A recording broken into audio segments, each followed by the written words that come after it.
Hey, this is Dr. Krause. I just want to add a quick disclaimer to this video. If you are not taking the PLC course at the university where I teach, then the specific model numbers and software versions that I reference in this video are highly unlikely to be the ones that you need. It would depend on what hardware is in your lab and what software version you're using and those kinds of things. So the overall process of how to add modules and how to create a new project and that sort of thing is valuable to you, I think, but please don't worry about specific model numbers and specific software versions. Thanks. Enjoy the video. Hello, this is Dr. Krause with a first demo of how to do your very first PLC project in ME450-550. We're going to launch Studio 5000 from this icon. We're going to create a new project. It should default to the correct hardware for our lab, which is a 1769 L30 ERM. You would give your project a name, could be whatever, your name, doesn't really matter. Then next, it should also default to software version 30, and we are not requiring security authorization to access or edit the program, so we're doing no protection, and we're clicking finish. That should then bring up the splash screen as we wait for Studio 5000 Logix Designer to load. But when it comes up, it's going to be an empty program, and it's also not going to know how to communicate with the PLC over the network. So one of the first things we're going to have to do is tell it what modules we have connected to it. Additionally, it probably doesn't even know the IP address of your PLC. So we're going to go to communications, who active, and assuming the router in the lab is unplugged so that you can't see other stations, you should have a relatively small list of options. You should also see that there's an IP address printed on your PLC. It starts with 172.16.0, and then the last chunk of numbers, probably 2 digits, is specific to your lab station.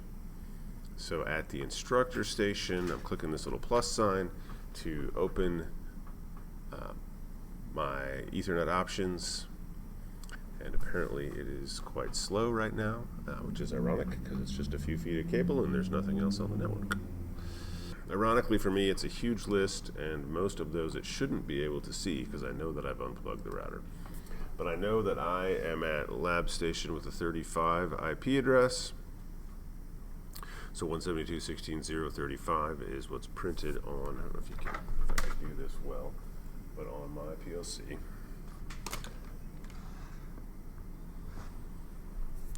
Okay, and then once it has found my device, I'm going to go online, meaning I'm going to initiate the Ethernet connection between my PLC and the desktop computer at my lab station. Obviously, this should include more waiting.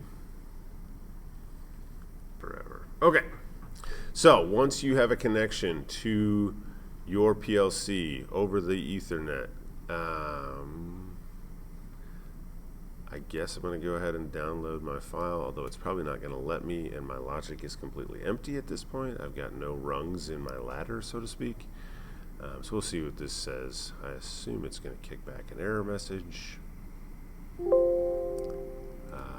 Apparently it didn't. Okay, so we're here, and if you went to main program, main routine, there's literally nothing.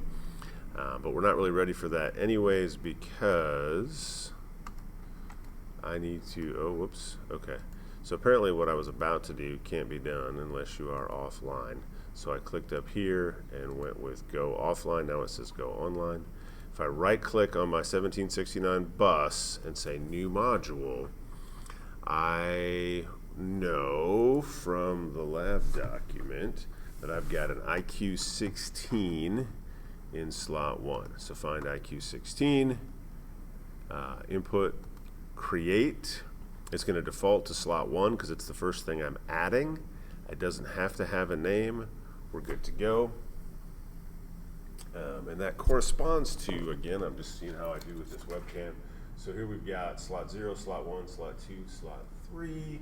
but you can't really see model numbers anyway, so that doesn't really do you any good.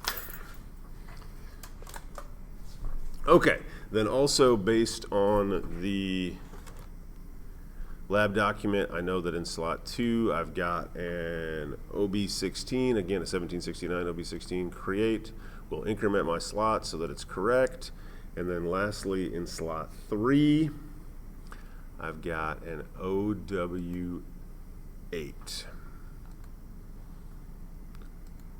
And so when it's done, I'm going to close that, and you can see over here in the left under IO configuration 1769 bus, I've got those 3 devices. So I now have told my PLC what modules are connected to it, and I'm ready to now start actually doing some things.